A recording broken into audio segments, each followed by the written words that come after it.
So if you go into your three buttons in your little window, Yeah. and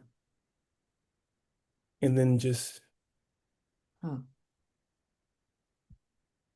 just see the option for Sorry, everybody. carousel. You mean the three dots on at the bottom, right? It should be in your individual window. Um, Not seeing it. let me That's what I see if I thought. can Let's do it see. for you. No, it's not showing up for me. Okay, well, I think everybody understands what it's like to look at yourself only. So if you could switch that, that's great. Hi, Okay. nice to see you all.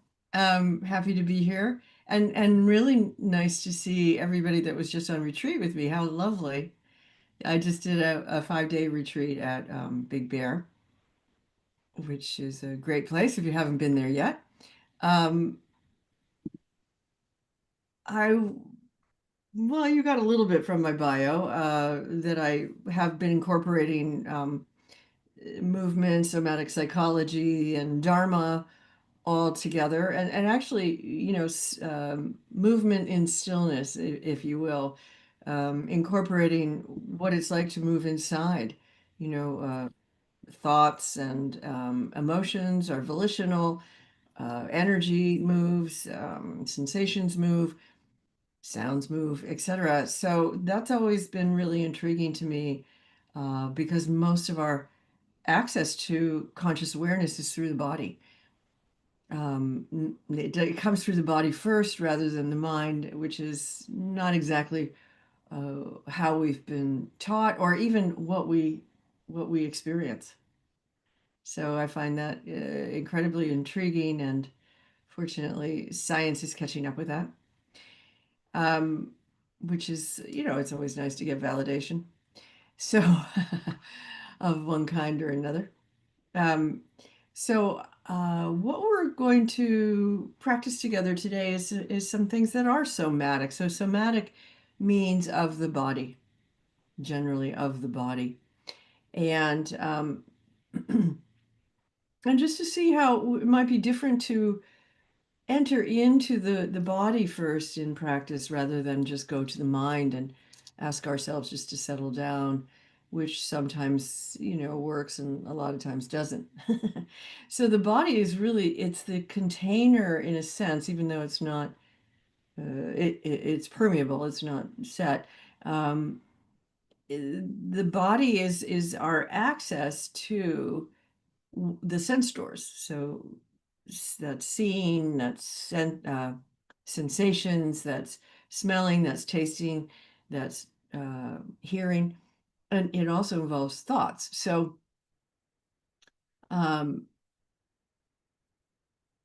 we want to be able to sense what's coming into our conscious awareness through the body as much as possible over time. It's cultivated so that we have agency and can explore the wisdom of the body, really, not just the thinking processes of the mind.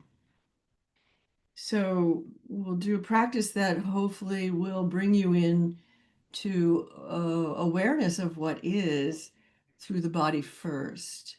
And then I wanted to expressly offer you something that will help, that can help the nervous system, because when the nervous system is a little bit activated or a lot activated even, it's really challenging for us to settle down and in. It's really challenging for us to say, okay, mind, get clear, for instance. So it's actually I think a necessary component of being able to hold what is, whatever that is in the moment. So that's how we'll start and proceed, and then we'll have a little time for talk and Q&R, questions and response at the end. So top right, okay, hang on, I'm still going to try here. Hmm.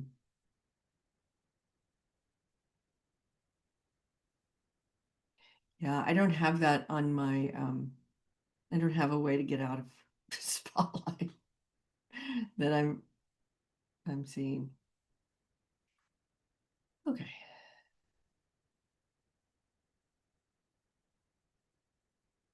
Oh, all right. I'll just have to deal with myself here. Um, so choose a posture or a, let's say, a shape or form really that supports you as much as possible for the next approximately 20 minutes. And it might not be what supported you yesterday, and it might not be what would be most supportive tomorrow. But right now,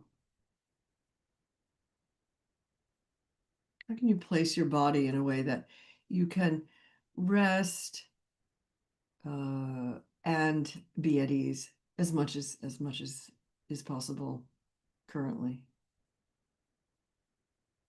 So take a moment to be considerate about that, thoughtful about how you're placing your body.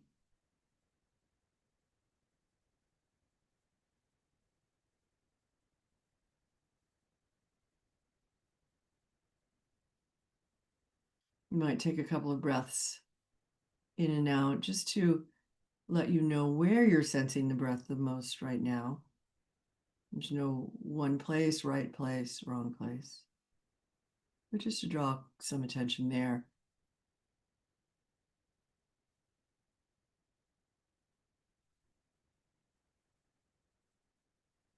If you'd like to close your eyes, that's fine. That's great. If you'd, excuse me, like to cast your gaze down about 4 or 5 feet in front of you, that's wonderful too.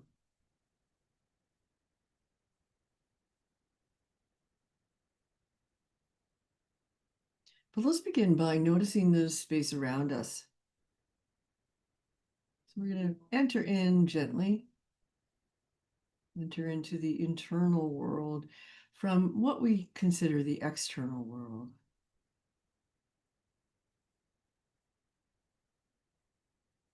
You notice the air on your skin,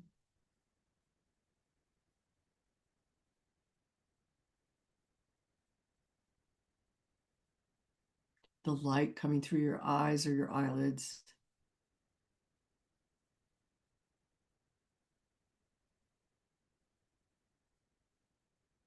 any sounds in the room or around the room.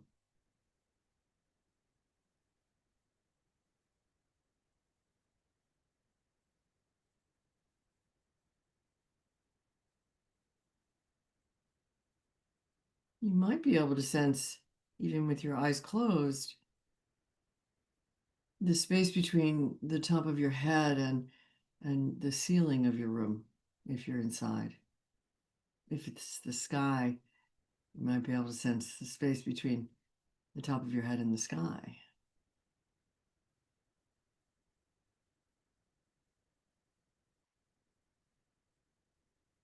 Or the body, your body in the space and the walls around you. Get a sense of how much space there is in between your body and the walls, and even your body and the floor.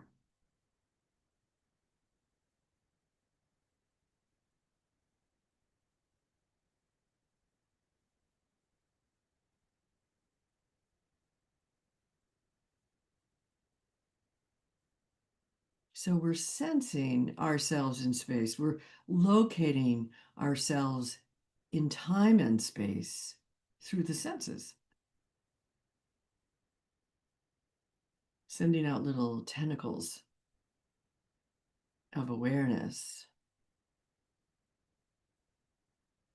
which we're doing all the time. But right now we're making that a conscious choice, putting a little more emphasis on it.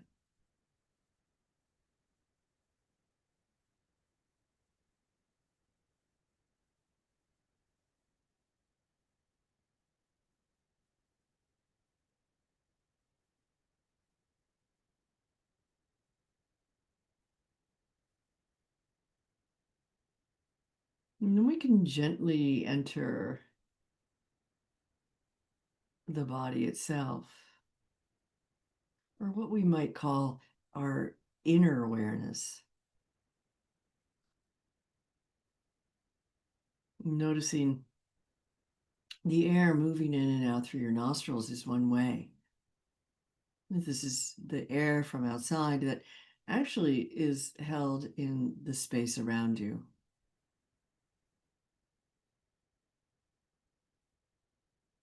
So we sense this very tiny, delicate exchange between our bodies and the air space that we're in.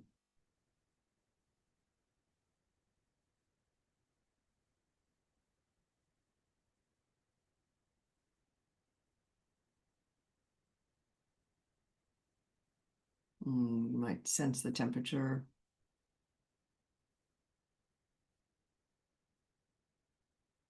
the light brushing of the air in the nostrils.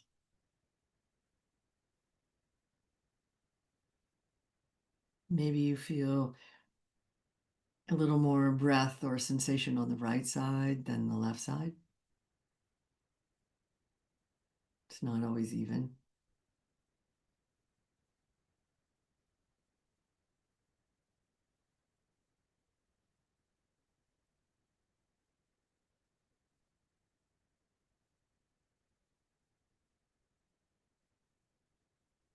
And if you'd like to, you can utilize a little bit of your imagination to facilitate this. Imagine that the breath that you're bringing in also contains the space. So breath and space are interchangeable. They often flow together without our really being aware of it. And so as you start to breathe in, if you'd like to, a little bit more deeply, so this is a breathing practice, not mindfulness of the breath. So breathe in a little bit more deeply and imagine that you're not just breathing, but you're bringing space inside.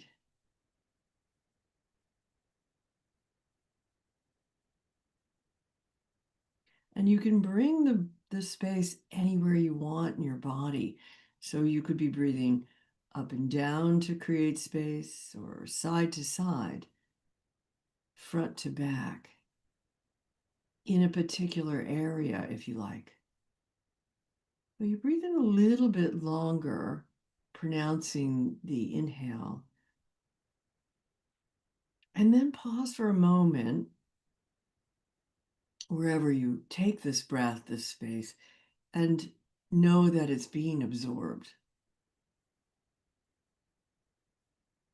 And then exhale and see if you can elongate your exhale just a tiny bit. Follow it all the way out.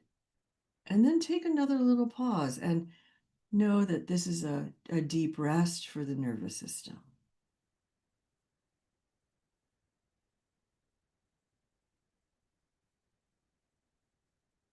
So you use intention, or you can, to breathe or bring in space or capacity, more capacity, into anywhere you want in your body.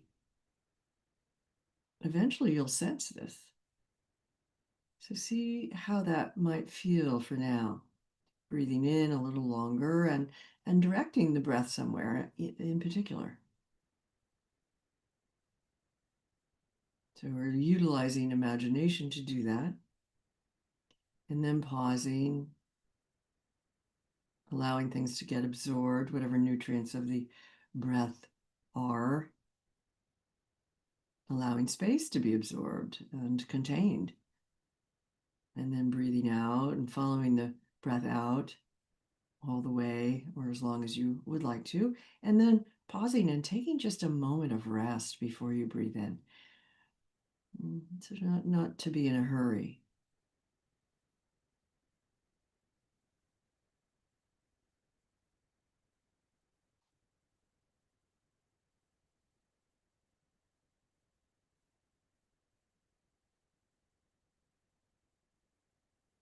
It's a very sweet, delicate little wind-like breeze of breath.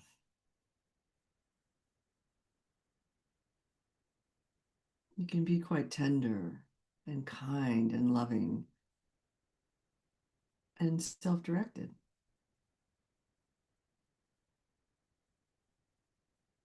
The chitta, the Pali word for heart mind, rides around on the breath. So awareness rides on breath. You can be calming and soothing.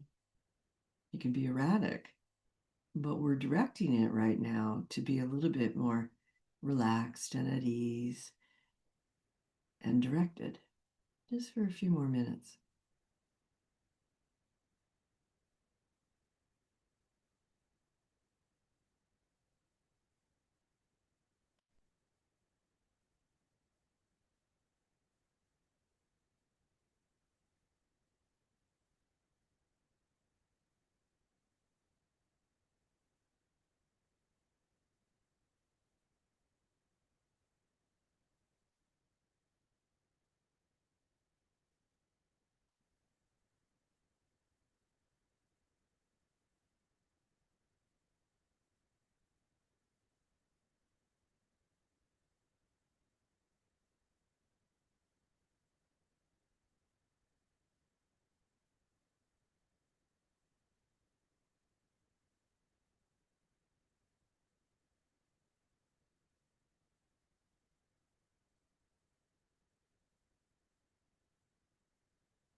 At any time, if you'd like to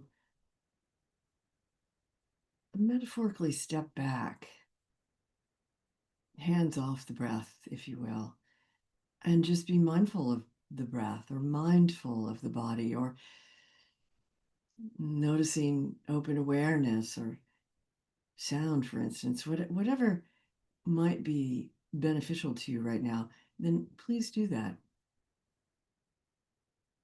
You're also welcome to stay utilizing the breath practice as a way to balance the nervous system somewhat or take kind care of yourself. It's very compassionate and kind to utilize the breath, the chitta, the awareness to help yourself in some way. It's a skillful means, a compassionate action. So choose what might be best for you right now. And we'll sit together in silence for a little while longer.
If you'd like to, take a few very long sweeping breaths up and down, side to side, front to back, or breathe in and out through the skin of your body if you wish,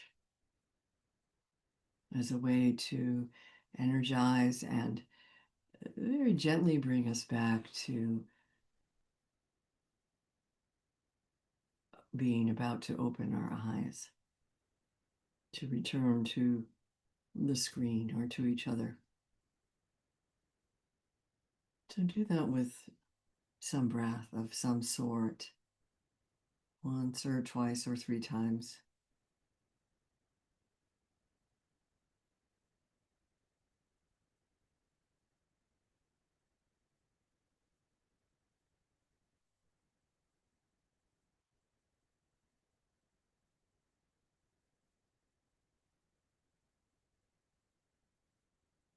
And then when you're ready, just allow your eyes to gently lift open. It's as if they're drifting on their own. The eyelids just raise, eyes as soft as possible, not moving forward to see anything, but really just receiving what's in front of you and what's around you. And this includes color and form and shape and light. Yes, we know there are objects, but we can also just look at things in terms of color, form, shape.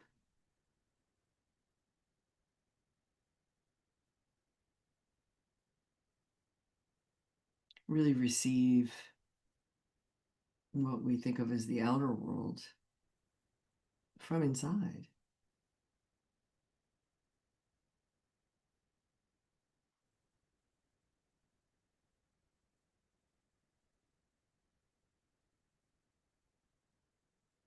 And then when you're ready, if you haven't already, include the screen.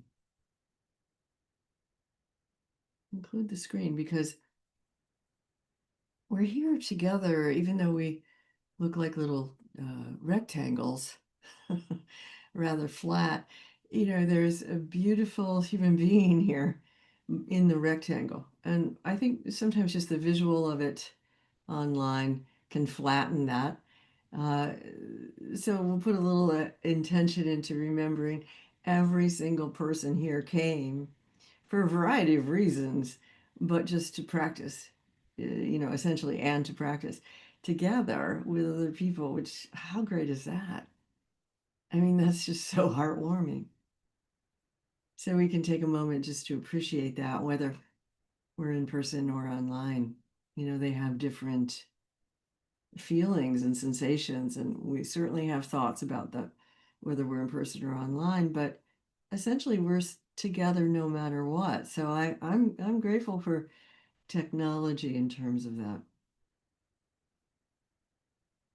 If you'd like to move a little bit, please do, before I move on, continue to talk.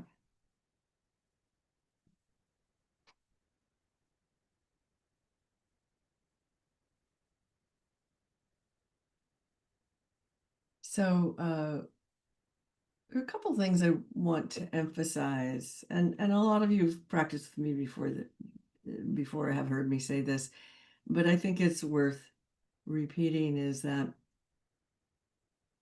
there's no one way to practice, there's no right way to practice, there's no wrong way to practice really, as long as our intentions have ethics and kindness, thoughtfulness, consideration, um, and intention, real um, thoughtful intentions behind them.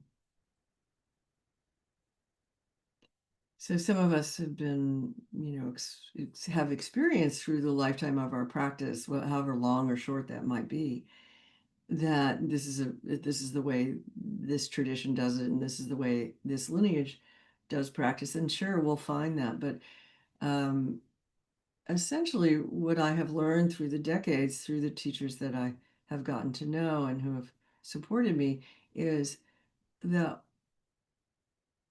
everybody's different. I'm just acknowledging that. We all have a different wiring system. And so things are going to enter and leave our awareness in a variety of different ways. And to trust that what your direct experience is showing you is the best way to practice in combination or in support of a mentor or a teacher or a spiritual friend or a group.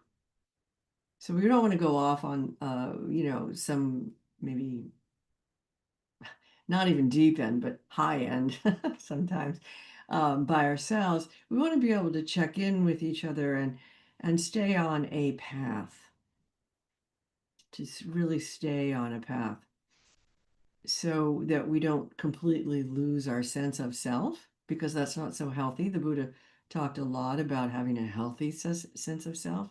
So not self doesn't mean self is annihilated. But also, he spoke over and over and over again about two important things. One is the importance of knowing the body, of being embodied, and how that could be the path to enlightenment right there.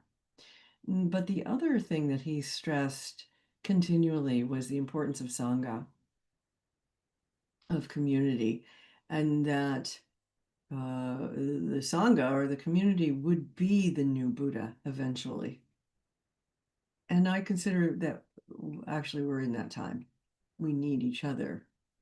We need to support each other. And so this is partially what I hope we find when we come to communities like this and gather. He also talked quite a bit about skillful means. So all the teachings, all the Dharma that we have read or heard, generally related to a group of people that he was with at the time, or even an individual.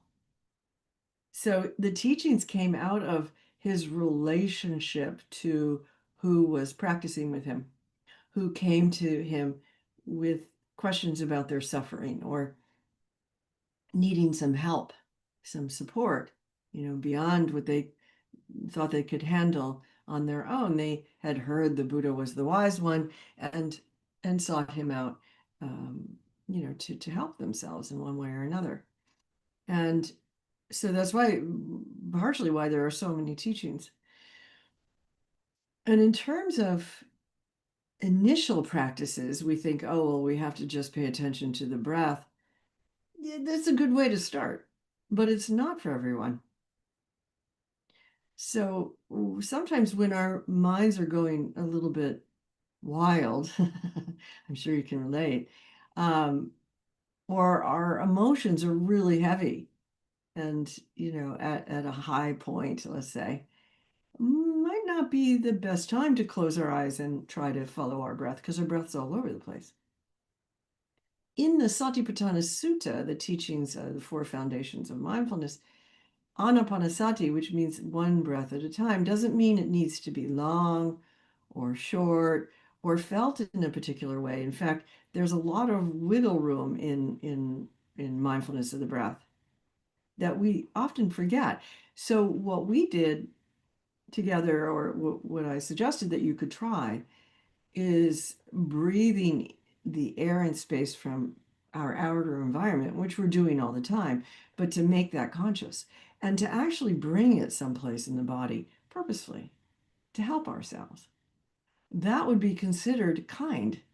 That could be considered compassionate action. That's intentional. That's taking care of ourselves. And a lot of the Thai forest monastery teachers, and certainly the Tibetans, um, those two lineages, they do speak a lot about moving the breath or experiencing it in different ways than just in and out through the nostrils. So I say that to hopefully liberate you, to free you from any kind of, excuse me, binding, excuse me, mental chain that you might have about what you need to do or what you're supposed to do when you're mindful of the breath or practicing mindfulness of the breath. Excuse me. I'm going to mute myself for 1 second.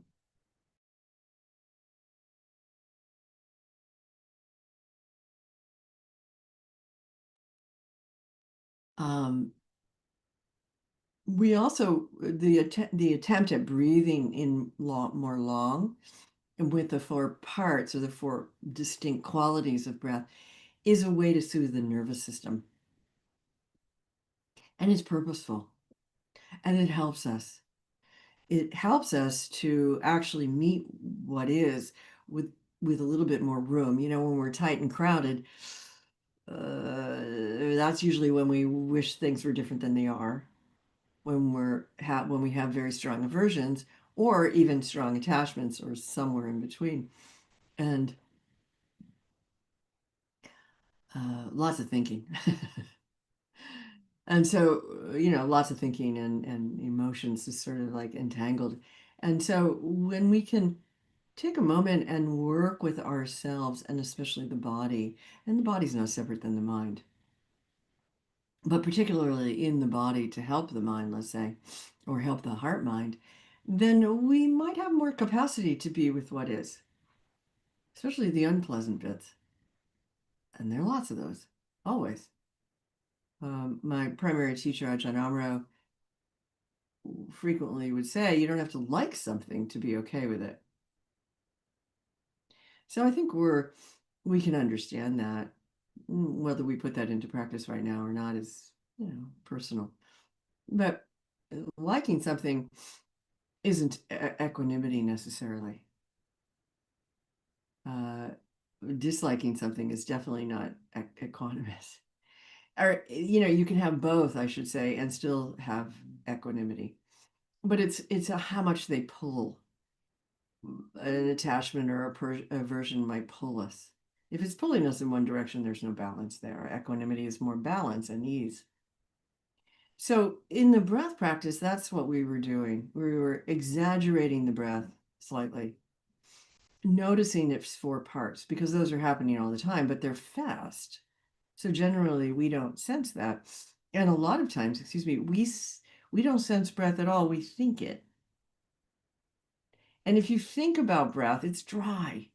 It gets really, really boring. If you sense and really literally feel breath, it's quite interesting, especially when you know that it's your awareness and that it can travel anywhere you want. And this is one way that we get to know our bodies and get to know our minds, our heart minds as well.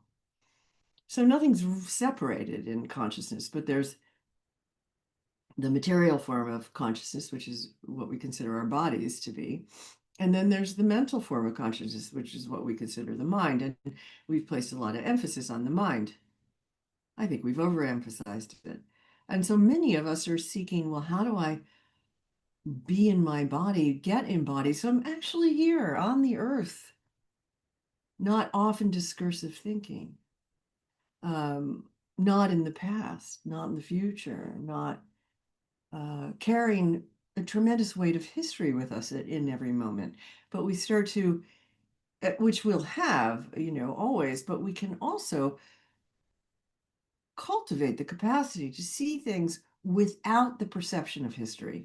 Once in a while, we see clearly, and that's, feels so great.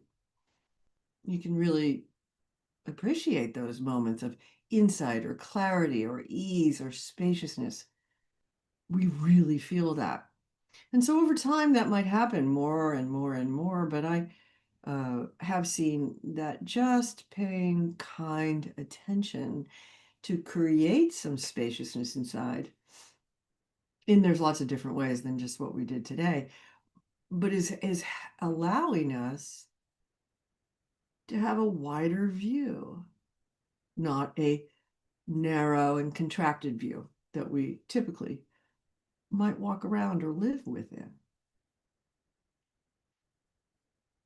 So I'm going to stop there. I can kind of go for a long time in talking because I'm, very passionate about these practices, and my whole life changed when I heard the Dharma, and I'm very enthusiastic about supporting anyone that wants to come along with me and learn these slightly different ways of becoming embodied. It's a little bit of a flag that I've carried for 40 years. Um, because I really understand, I've directly experienced the importance of being embodied and how that's really helped my life, but also I've been teaching for that long. And so I've seen that as well. So let's open up to some thoughts or questions. Questions may be better than thoughts for now because we don't have a whole lot of time. Um, you can put your question in the chat, or you can raise your virtual hand if you know how to do that. And is that right, Deshaun? They can come right on. Everybody can come right on if you want, or you can They put it. can Yeah. Okay. So you have either in chat. option. Let me just open up the chat here. Excuse me, I have some little allergies brewing here. All right. Let me take the first couple of phrases or questions in the chat. What is an anchor phrase? This is from Brittany. What is an anchor phrase you found helpful for chronic pain as it shows up in practice? I didn't have one, um, but I know what is helpful in general when there's any discomfort, whether it be physical, emotional, or mental pain. And, a lot of times they're woven, is can't tell or don't know. Because a lot of times the trajectory of thoughts and feelings that come from discomfort, and let's say because the question is about pain, so let's say about physical pain, is about not knowing what's going to happen next. How long is this going to go on? Is this going to land me in the hospital? Am I going to die? Basically, it's about trying to predict the future to feel better, which doesn't make us feel better at all. And so, if we can take pain, and this is really deserves a much larger conversation than we have time for, much longer. It's quite tender and deep. But if we can softly surround an area of pain, whether it's physical, mental, or emotional, or all three, really relax around it, not in it necessarily, because that's difficult, but around it, then things will move a little bit more. But remember, any aversion, and pain creates an aversion right away. Any aversion, the musculature of the body gathers around it like, oh, I'll take care of you. But what it does is it makes it worse. So that's what I would suggest for now is trying to be with what is with some softness and tenderness. And actually, a phrase could be, may I be kind to myself, may I be tender. And recognizing that the body is doing the best that it can. It's not letting us down, it's being a body. And some of us experience pain with the body or illness with the body. Um, yeah. But thank you for the Thank question. you so much. You're welcome. Lisa asks about body scanning. Body scanning, would that accomplish the same thing as feeling the breath inside the body? I was taught MBSR, and we always started that rather than strictly mindfulness of the breath. Well, there's many ways to do things. Lots of different ways, lots and lots of different ways. And that's the way that John Kabat-Zinn came up with. Well, he didn't make it up, but that's what he thought would be uh, fundamental or foundational to start with. But there's so many different ways to do body scans. I mean, you could literally do a body scan with your breath, moving your breath to different places to get to know it. And one of the things that you can discover using your breath, inch by inch, part by part, either from the ground up or the top down, whichever you prefer, is that there'll be places where you can't sense your breath. And that's an interesting thing because that means you're not conscious of those places. Not yet. But you can name parts of the body and think you're conscious of them. Trickery of the mind. So I would say experiment. Lots of different ways to do body scans, to suggest to the body that it relax or rest or expand or let go or whatever, that you can use breath. You can use more like 32 parts, which is just in a sense more examining parts of the body without any personal identification or connection with them. There's like so many ways. So try other things. Try other things, and then you land on the things that are helpful for you now. That's what's important. What's helpful for you now? You know, we're always shifting and changing, so can't count on things staying the same, that's for sure. So what helps us one day may not be that helpful the next day. You have to, discern this kind of thing for yourself. Check in. Um, hey, Jessica. In my art studio practice, when I work, I feel very strained and tight when I'm thinking about what moves to do next for an art piece. You just answered your question here. Yes. Um, you're strained and tight when you're thinking about what moves to make. Hmm. That's what the mind does. It thinks, and then we get tight.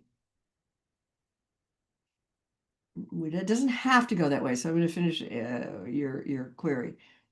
Um, how do I fluctuate between being in high stress state of mind and being embodied while working? Now, that was brilliantly put. Um, I think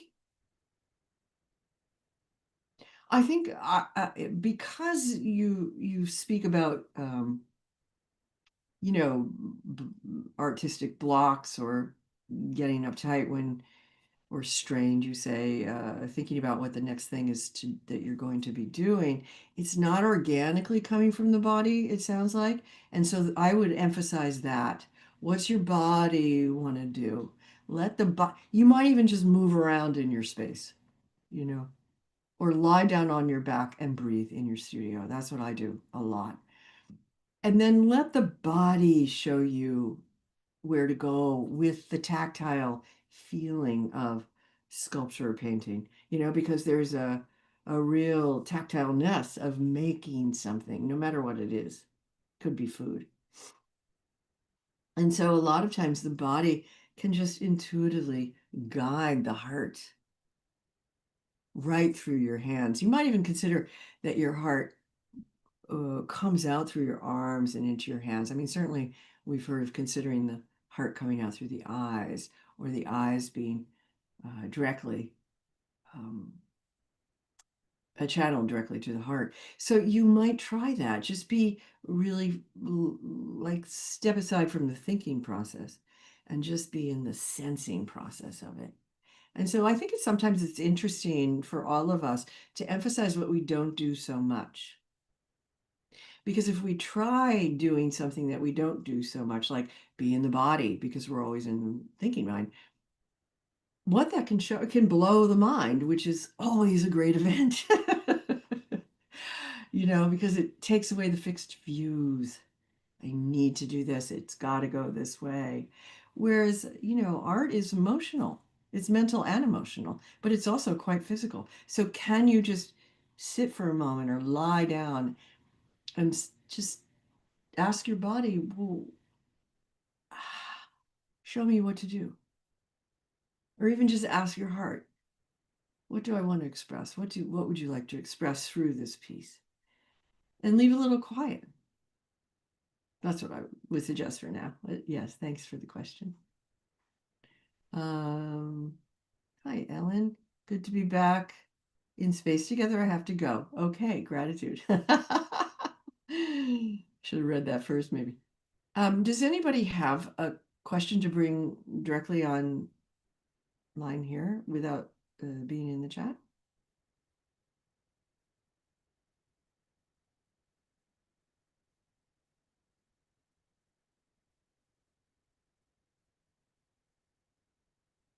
Okay. I don't see any hands up.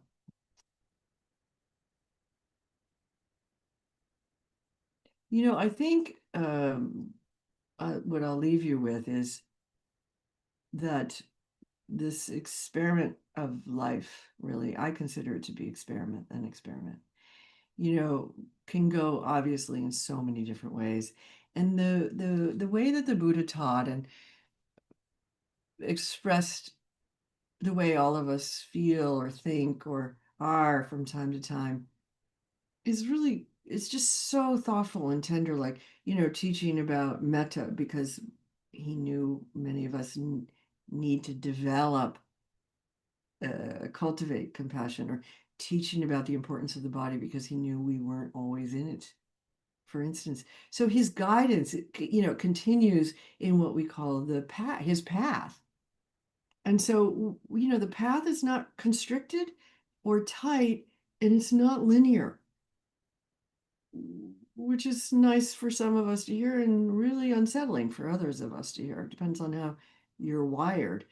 But it's, choose something, of the teachings of the path and focus on it for a little while, especially if it's not your normal way, because that'll break some conditioning. It can break some habits that we have that keep us in the same loop, the discursive loop, the conditioning, of mind, heart, and body that we've already adopted or that we've already developed. So, it's as simple as going out of your home and taking a right instead of a left. Try new things to break the fixed views open, to release them, to relax your body and see what happens when you meet the next person that you're going to meet when you go out your door or online or in your home or at work. Like, can you be more heartfelt, not dumbing yourself down? I'm not saying that, but can you let the heart lead for 1 hour or afternoon? Can you let the body lead? They're all in sync already, but we often emphasize one or another. Let's see what we can shift around, because being holistic is, I think, appreciating and being conscious of heart, mind, and body, and learning from all the wonderful qualities that we have in each. So hopefully this was somewhat intriguing and helpful. And yeah, appreciate you coming today. I really do. And I hope I see you in another space, in another time. And you can find me on my website if you're inclined and see what else I'm doing. But thank you for your presence. Can we take the spotlight off for a second?